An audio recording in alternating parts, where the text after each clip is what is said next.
If you've been with us, we've been going through the narrative of Scripture. It took almost 2 years going through the Hebrew Scriptures, and then timed intentionally for the Christmas season. We transitioned into the Christian Scriptures, the New Testament, and the story of Jesus. And that's what we're going to be doing going forward for the next while in this new year. And we hope that you'll be a part with us. So as we tell these stories, a lot of times you have to pull obviously different scripture context. You want to be doing everything there, but it also requires some historical context of knowing events and people and different things like that. And one thing we had recently was Christmas Eve. If you noticed in the story, Luke's story of the birth of Jesus, kind of a footnote, Caesar Augustus, Octavian, the most powerful man in the Roman world at the time, but interestingly enough just becomes a footnote in the story of Jesus. Yeah, if you want to know when the real story, the Jesus story happened, it's during Caesar Augustus. It doesn't matter. Jesus matters. And so it's interesting to see that. But today we're going to look at another character, not as powerful as Caesar Augustus, but still pretty powerful in impacting the lives of people that we'll read in this story today. And that's a man named Herod the Great. So Herod was a client king under Rome. His father, Antipater, had been a kind of accomplished warlord that had turned it into a kingdom and ruled the area around Jerusalem. When he died, Herod inherited that kingdom from him, expanded it, lost some at times, expanded it at other times, was a very influential person, was a friend of Caesar, not just in the, hey, you're my friend, but the specific designation in Rome, you could be a official friend of Caesar. He was that at a point, lost it, got it back. But Herod was very influential, very powerful, rich man in that area, and did a lot of good things. We'll see some bad, but let's start with the good, because that's what we would want somebody to do for us, so let's do that for Herod. Herod was an amazing builder. With all the wealth that he accumulated, he just did so much in that area. It's said by people who study this stuff and are smarter than I am when it comes to this, that nobody has altered the landscape in Palestine, Israel, to this day more than Herod the Great.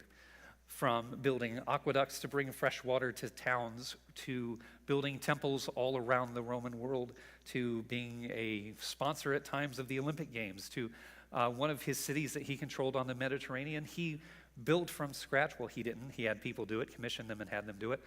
It wound up being the third largest port, or one of the top 3 ports in the entire Roman Empire. Built it from scratch. Built all these different things. And his masterpiece, his life's work, the biggest accomplishment that he had was building what became known as Herod's Temple. For a lot of reasons, most likely that he wanted to have a carrot in addition to the big stick that he carried that we'll talk about in terms of brutality. He embarked on a building progress that shaped the landscape and shaped the world for decades. He built this massive complex. If you remember, if you were with us, King David wanted to build a temple for Jehovah, for Yahweh, and was not able to. His son built it, built a magnificent structure that became a wonder of that time. And when Nebuchadnezzar and the Babylonians conquered Israel and Judah, wound up destroying that temple. The people were then taken into exile. They came back. They rebuilt a smaller, not nearly as grand temple and used that as their focal point of worship in Jerusalem, and did for the next several centuries. Herod comes along and decides he's going to make this massive thing for a lot of reasons, wanting to try to build his own legacy, his claim to fame, and wanting to kind of take all the promises that were made of a Messiah and try to wrap it all in himself and establish a legacy and a dynasty. Built this thing that was so massive, it took over 40 years to complete it, and there was still work going on past that. Just a magnificent edifice that we'll talk about and maybe look at a little bit more, but if you ever get a chance to look at some recreations, it's amazing. Still part of it considered one of the biggest projects ever done in the certain type that they did it. It was considered a wonder of the world. Caesar Augustus had a friend that traveled all over, and he wrote in a letter saying, "You have not seen a magnificent building unless you've seen Herod's temple." This is somebody who traveled the world, saw the extent of Rome and its popularity, and said, if you want to see something, you got to go to Jerusalem and see Herod's temple. That's how magnificent it was. And Herod was the reason for it. But as good as he was at building, he was that bad when it came to people. Herod was brutal. History tells us he killed at least 3 of his own sons, killed one of his wives, killed while building the temple, this whole process, wound up killing 3 different Jewish high priests, the ones who had run the temple and were the top religious leaders. You say, why did he do that? Because they were a threat, potentially, not even for sure. Because the high priest could have some religious authority, might be tempted to take some civic authority from Herod, so kill them, get the ones that he knew would be not a danger to him. His wife, they had a great relationship, but a couple times he was afraid that he was going to be killed and left orders behind that if somebody were to kill him, they should kill his wife because he didn't want to bear the thought of her being with somebody else. Well, eventually she finds out, and as you can probably imagine, the relationship cooled a little bit when you're like, well, if you die, you want me to die intentionally? So then he became convinced that she was going to poison him or let somebody else do it and get away with it. So he just saved himself the trouble and killed her. Same with his sons. But he wasn't just a builder, he wasn't just brutal, he was kind of crazy. Especially later in his life, the people that study the writings and the records of all those times look and are pretty convinced that Herod had multiple physical ailments and probably some mental health issues. He was incredibly paranoid the later it got in his life. A couple things really at the end. We just need to know this so you understand the kind of person that we're dealing with today. Near the end of his life, Herod ordered a large group of prominent people in the area to be arrested and put in prison. You say, why did he do that? Well, his reasoning was he knew he was going to die soon, and he wanted all of those people to be put to death at the moment of his death. So on the day he died, at least somebody would be sad. At least somebody would mourn when he died, because they sure weren't going to mourn for him. And sure enough, a few days before, he has one son left in prison. A few days before he's going to die, and he's in such tremendous physical pain from his ailments, he tries to kill himself, but somebody stops him. But as you can imagine, the commotion in the palace from what's going on, it spreads, and his son in prison, who is only there because Herod thinks he's going to kill him, that the son is going to kill Herod. The son hears all the commotion, assumes it means his dad's dead, talks to the jailer and says, hey, the only reason I'm in prison is because dad thinks I'm going to kill him. If he's dead, I'm innocent because somebody else already did it. Can you let me go? Well, Herod recovers from his suicide attempt, finds out that his son tried to get out of jail and says, that's it, I know he's trying to kill me. You just tried to kill yourself. That doesn't matter. He's trying to kill me, and kills his son, and 4 days later, Herod himself dies. This guy's crazy. Brutal, crazy. But there's one more thing about Herod that we need to know, and that'll lead us, I promise, into our story for today. And that was his title. Herod had a title, King of the Jews. This was a title that was conferred on him by the Roman Senate, and he loved this title. He was very proud of it. It was the linchpin of his legacy, he felt, and he fought hard to keep it for himself. And that's going to lead us into our story today. We're going to be in the Gospel according to Matthew. That's the first book in the New Testament. If you want to follow along in your Bible or on your device, or we'll have the verses on the screen for you as well. If you want to follow along in person or online, they'll be on the screen for you as well. And Matthew's going to do something early on that he and the rest of the gospel writers are going to do often, that we'll see as we study over the next few weeks and months. He takes this opportunity to tell this story that juxtaposes Herod and the way of the world, the people currently in power, with the story of Jesus and what's coming. So he's setting this up, and he's using what he knew his people would know, his readers in the first century would know, Herod's title, the King of the Jews. So let's begin. Matthew chapter 2, verse 1, Matthew says, Jesus was born in Bethlehem in Judea during the reign of King Herod. And about that time, some wise men from eastern lands arrived in Jerusalem asking, where is the newborn King of the Jews? We saw his star as it rose, and we have come to worship him. So here's what happens. These men, these are wise men, they're wealthy, we'll see that in a little bit, men of prestige and privilege. They've been watching the stars, that's what they do, and they feel like they've seen an announcement in the heavens that a King of the Jews is born.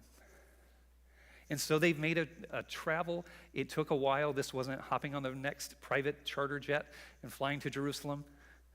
They've gone through a lot of work and a lot of time, we'll see in a little bit. And they show up to see the King of the Jews where you think the King of the Jews would be, right? You go to the capital area, maybe they go up to the palace, and they walk in and say, hey, we've seen the signs. There's a newborn King of the Jews. Where is he? We've come all this way to worship him. Well, you can imagine how that went. In fact, Matthew tells us, verse 3, King Herod was deeply disturbed when he heard this, as was everyone in Jerusalem. You say, why everyone in Jerusalem? Well, it's that kind of thing. If Herod isn't happy, you don't know what's going to happen. In fact, because of the way the language, the play on words in the language, the saying had gone around and was popular that it was safer to be Herod's pig than Herod's son. Because of the play on words, because Herod was unpredictable, and you never knew what he could do.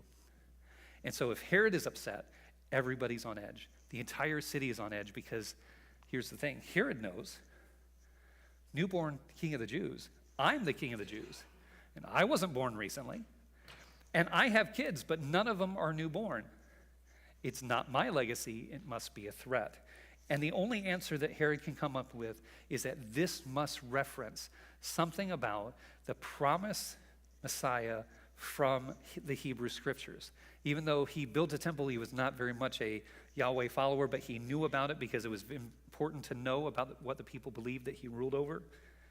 So he's got to get down to the bottom of it. Verse 4, Matthew says that Herod called a meeting of the leading priests and teachers of religious law and asked them, where is the Messiah supposed to be born? And they respond, in Bethlehem in Judea, they said. For this is what the prophet wrote. And you, O Bethlehem, in the land of Judah, are not least among the ruling cities of Judah. For a ruler will come from you, who will be the shepherd for my people Israel. They're quoting from the prophet Micah that we saw in the Hebrew Scriptures.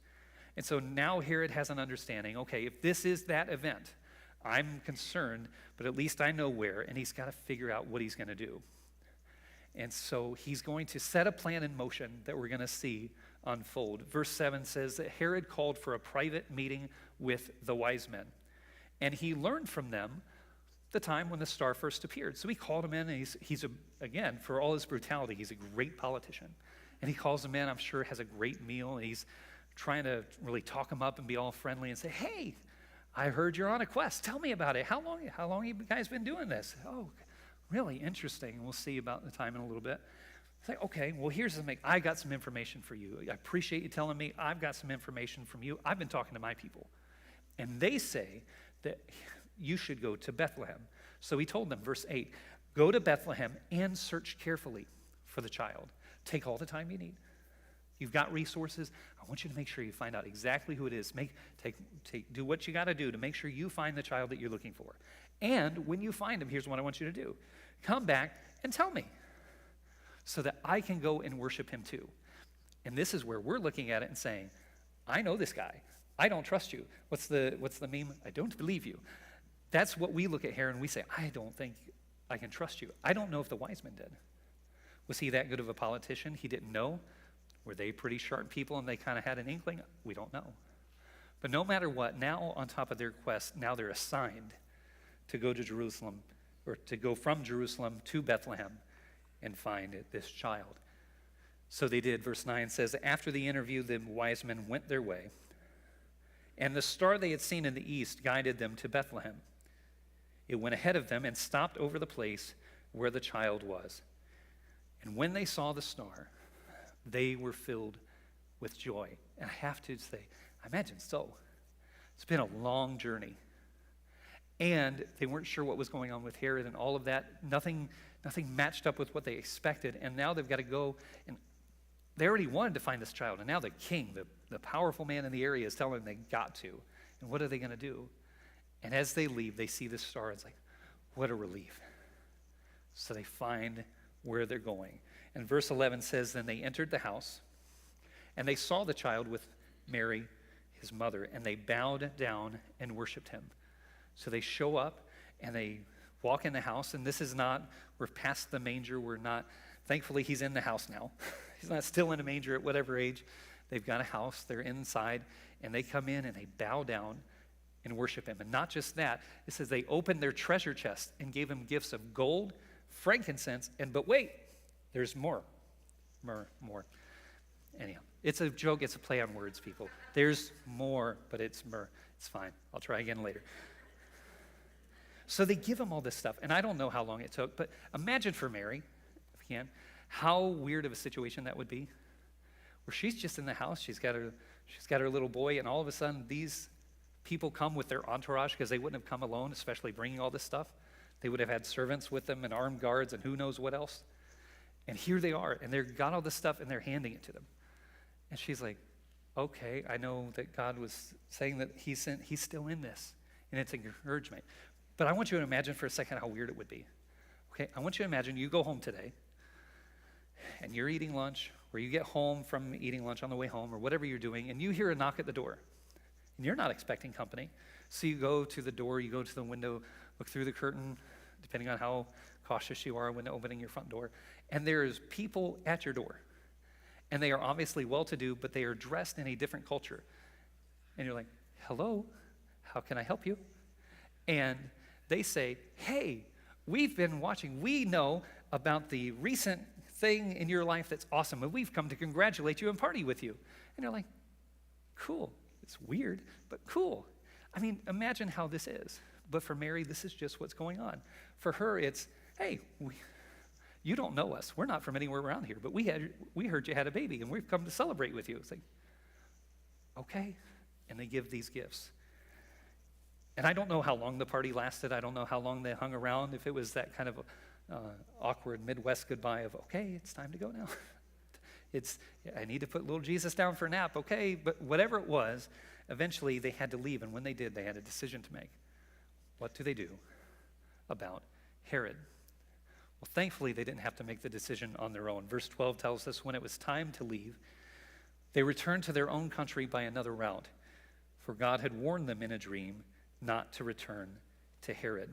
You say, okay, I get not going back to Herod because that's a messed up guy. Why do they have to go another way? Well, think about it. If they go back through Jerusalem, do you think Herod, with all his craziness, is just sitting back and saying, they'll show up one day?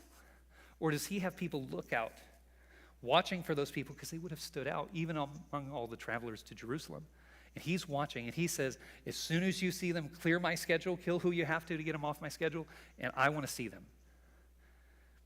So we're still in danger, but they are warned and they go a different way. But that's not the only warning that's issued. Verse 13, after the wise men were gone, an angel of the Lord appeared to Joseph in a dream. Get up, flee to Egypt with the child and his mother, the angel said, and stay there until I tell you to return. Why?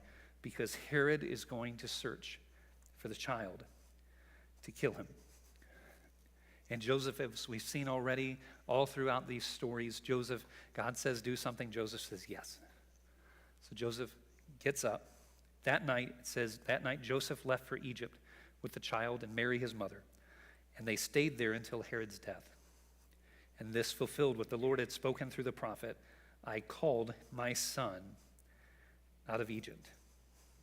Just for a moment, if you were with us online last week, you know that this was not a wealthy family.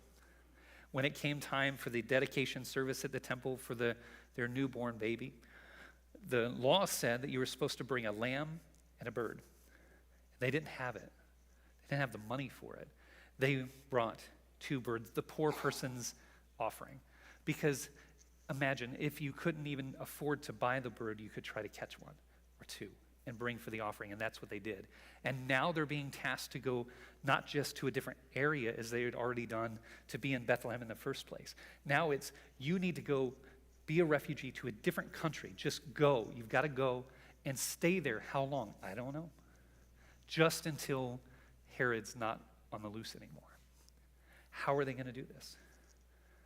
Well, it's the beauty of God's provision. In the very circumstance that started all this was God's provision for what it would cause. Because the wise men had brought gold and frankincense and myrrh. Gold's obvious, you can spend gold. But frankincense and myrrh were incense and spices that they would be able to barter and trade for passageway, for places to stay, this is uprooting everything and going to a different country. And God has provided for them through it. So we've got the wise men covered, and we've got Mary and Joseph and Jesus on their way, no doubt a long trip. But who's left in the story? It's Herod. And again, he's not just been forgetting about all this. He's been aware and he's wondering. And it finally dawns on him. Verse 16 tells us that Herod was furious. when he realized that the wise men had outwitted him. And I don't know how he found out. I don't know if his spy network was, they saw them in a different set and say, hey, weren't those guys who were supposed to come back to you? However he found out, and he is angry. So much so that he sent soldiers to kill all the boys in and around Bethlehem who were 2 years old and under, based on the wise men's report of the star's first appearance. And Herod's brutal action fulfilled what God had spoken through the prophet Jeremiah. A cry was heard in Ramah, weeping and great mourning. Rachel weeps for her children, refusing to be comforted, for they are dead. Herod says, enough with the playing games and trying to figure out exactly what. You know what solves the problem? Kill them all. And I hope maybe somebody had the nerve to speak up to Herod and say, Herod, why? It's just one. I don't care, kill them all. 2 years old and under, because that's how long they said they saw the star. But they would have had to travel for a while. You don't know, can we do some searching? No, kill them all. Take no chances. No chances, Herod. We're talking infants. We're talking toddlers. They're a threat to you. Anyone's a threat in Herod's mind. Just absolutely brutal. And what makes a person like this? Because any of the things that we've talked about today that Herod did, we would look at that person and label them a monster. Not even just, but especially this. What makes a person like that? Ultimately, at least for Herod and for so many, was a desire for personal power and position at the cost of any and everyone else. You see, Herod had I don't think it was a motto or an affirmation that he read to himself every morning, but he lived by a certain code, a certain ethos, how he lived his life. And it was simply this: your life is a sacrifice that I'm willing to make for me. Are you in my way? I know what to do. I'm more powerful than you. I'll get rid of you. Do you have something that I can use, that I can get from you? I will extract every ounce of possible value from you, and then I will discard you, because ultimately what is important in the world is me. And that's how Herod lived his life. That characterized Herod, the king of the Jews.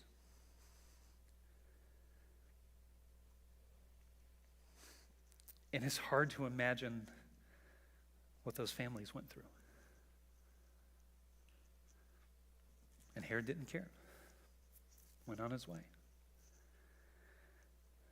And Mary and Joseph and Jesus stay in Egypt until the death of Herod. And you can imagine, if somebody like Herod dies, there is probably some celebration.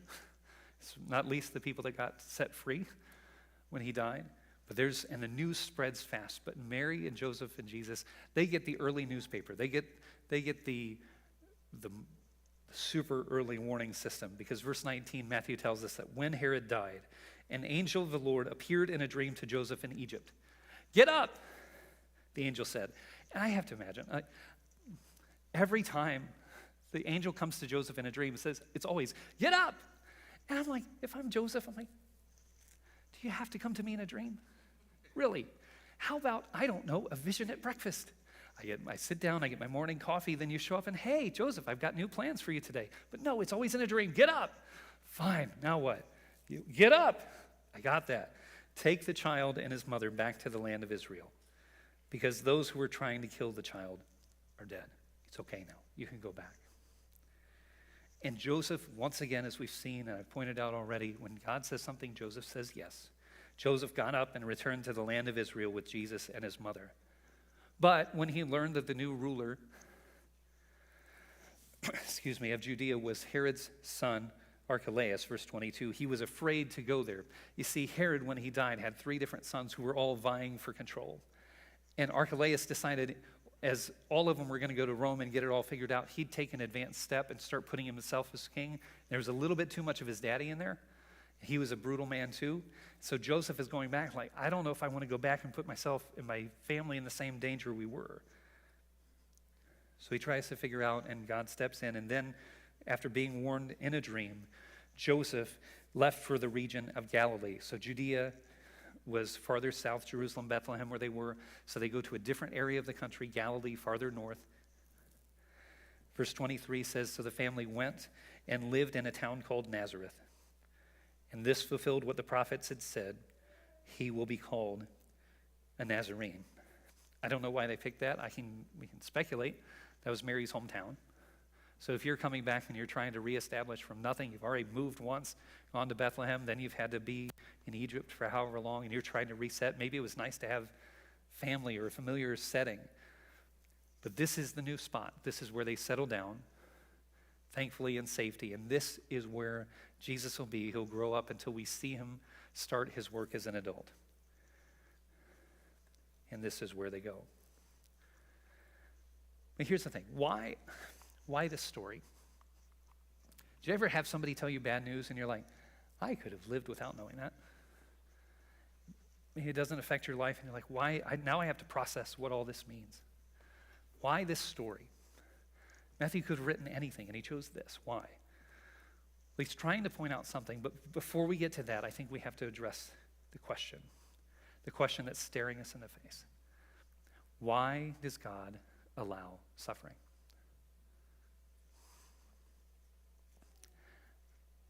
I don't know. I wish I had a better answer. But ultimately, it's a bigger question than we can answer. You see, I have, and I imagine you do, when we have to process and we're face-to-face with things like this, we have thoughts, and sometimes I can work them around in my head, and I can make it make sense, and it makes me feel good enough to move on. And sometimes I can't, and I imagine you probably do as well. You hear stories, and you're like, okay, but sometimes we're just left with the questions. Why? It wasn't in this instance as if God didn't know. He wasn't surprised by this. Because he sent the wise men back home a different way. And he sent his son out of the way, and Mary and Joseph, to safety. He was aware. And if we're being honest, I want to say cynical, but I think it's just honest. There's a part of us that wants to look at God and say, you knew. Why didn't you do anything about it? And I think if we went to God, if we had a chance to have an audience with God, and this was our question that we got to choose, and we would go and we wouldn't approach it with a cynic because God is God and we are not. But with a genuine question, you could look at God and say, God, why? Why did you save your son but not them? Why did you save your son from being killed by the powers that be? But I think if we asked that question and we looked in the face of God, we'd see a broken heart and a tear in his eye saying, for now I did, yes. It wasn't time. Yes, I protected my son from being killed by the authorities. But Matthew knows, and we know because we've seen, and God would be telling us, there's more to the story. It's coming. You see, there are people in the world intent on putting themselves first at the expense of anyone and everyone else. And Herod, for all of his brutality, wasn't the first or the last. And it's easy, if we're just being honest, it's easy to be upset with God for not stopping it. But in that moment, that exact moment, God was starting something in the world. He was putting something at work that would redeem it and show a better way. In that very moment. So we're going to look at another verse, and we'll have a statement in a minute before we wrap up. But I'm just letting you know, I had to steal from the future. Okay? Decades later, there's a man named Paul who's a Jesus follower. And he's heard the entire story, and he's become not just a Jesus follower, but a missionary. And he plants churches, and he spreads the news, and he writes letters to encourage people, and he writes a letter to people, to Jesus followers in the city of Rome. And he's going to deal with this concept.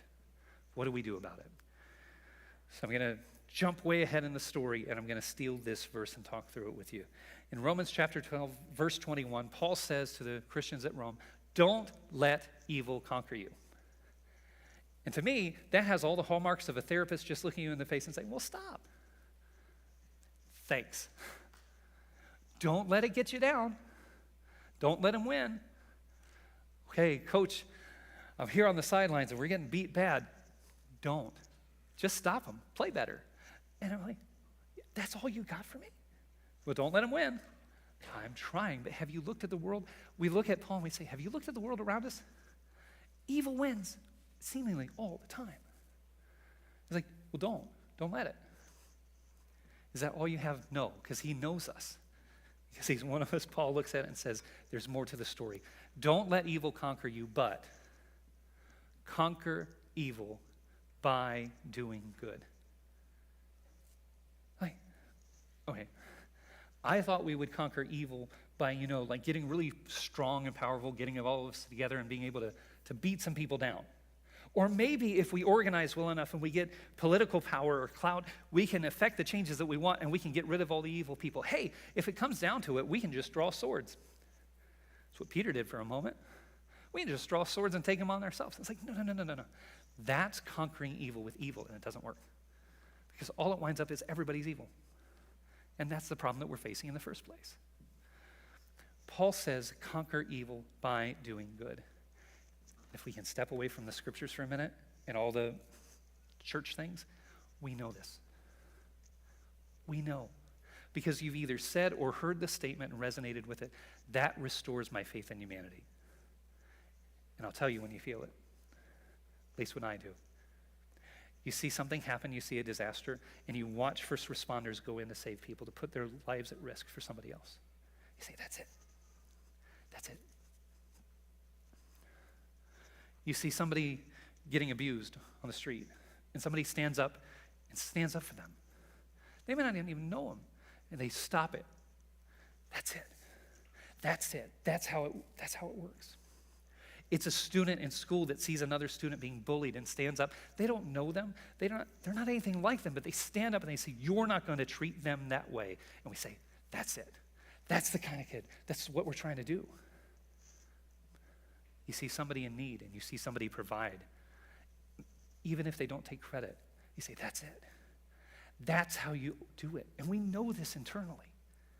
And you look at Paul and you say, where'd you get this? Was it just internal? He's like, the reason it's internal is because it's true. And the reason that Paul leverages all of this is because it's a story of Jesus.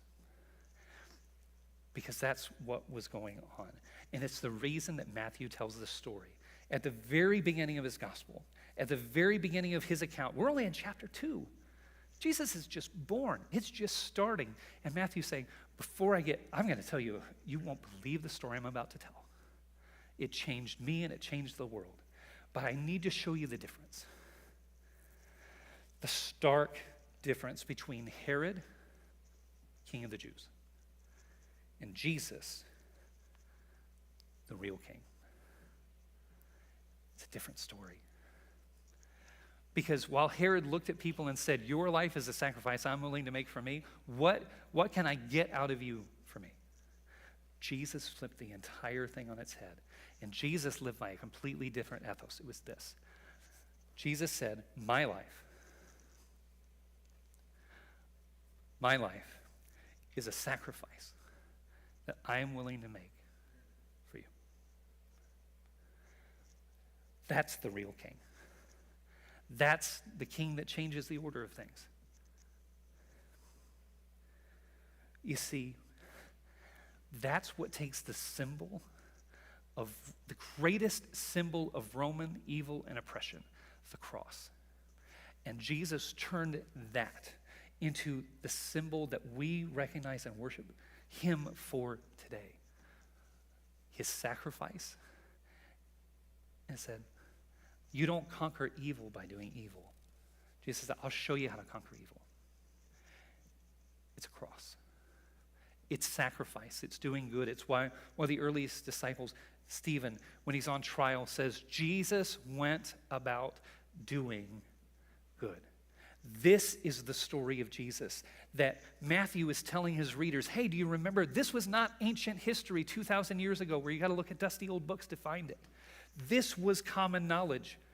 This was a few decades ago. They knew, and they knew the brutality of life more than we do today. Sometimes we look at it with just how could people live like that? And it wasn't fair, but some of them just dealt with it. They knew there was an expectation there.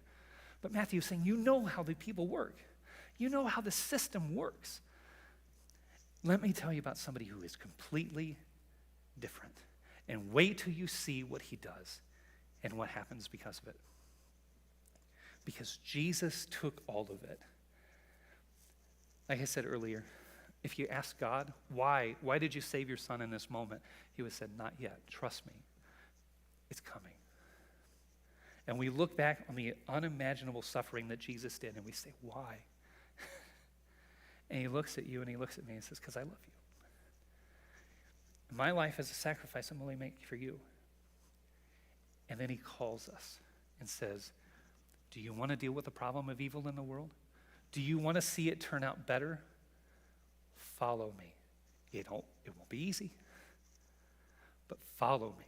Live your life that way. We're going to do communion in a minute on this first Sunday of 2025. It's great to do it. It's great to do it, but especially in context with this. Because Jesus, the night before, hours before, he was going to go through all the suffering that we can't even start to imagine. He gets his followers together in an upper room. He says, hey, I want to start something with you. And for 2,000 years since, Jesus' followers have been doing the same thing that we're going to do this morning. And Jesus says, I'm about to change the world. But it's going to come at a cost of sacrifice. But here's what I want you to do. I want you to remember me. We're like, okay, yeah, remember what you're going to do for us? Yes. Remember the sacrifice? Yes. But more than that, it's Jesus looking and saying, when you're striving to do good, when you're following me and it doesn't work out the way you want it to do, you want it to go, remember me. When you feel tired of doing good and the world is going to overcome you, remember me. When you're not sure it matters, remember me. Do this to remember me because everything's about to change. And I want you to do the things that I'm doing because I want to see the change that's going to come in the world through you because of what we're going to do together. So we're going to do communion in just a moment. First, let's pray together.